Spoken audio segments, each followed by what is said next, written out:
Malaysia, Japan, ദക്ഷിണ Korea എന്നിവിടങ്ങളിലേക്ക് 5 ദിവസത്തെ യാത്രയ്ക്കൊരുങ്ങി ഡൊണാൾഡ് ട്രംപ്. ചൈനയുടെ ഷീ ജിൻപിങ്ങുമായി കരാർ ഒപ്പിടാൻ സാധ്യത. തായ്ലൻഡിലെ രാജ്ഞി സ്രിക്കിറ്റ് അന്തരിച്ചു. 93 വയസ്സായിരുന്നു.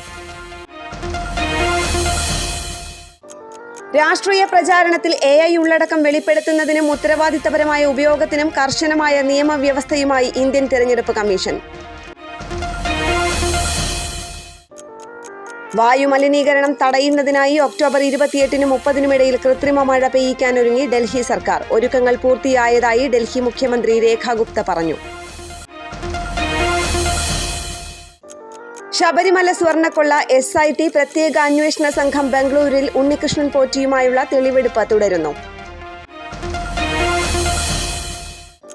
ലഹരിക്കെതിരെയും വിദ്വേഷത്തിനെതിരെയും ഇഴയടുപ്പമുള്ള സമൂഹത്തിനായി ഉന്നത വിദ്യാഭ്യാസ സാമൂഹ്യനീതി വകുപ്പ് മന്ത്രി ഡോക്ടർ ആർ ബിന്ദുവിന്റെ നേതൃത്വത്തിൽ വർണ്ണക്കുട 3ാം എഡിഷൻ സംഘാടക സമിതിയായി.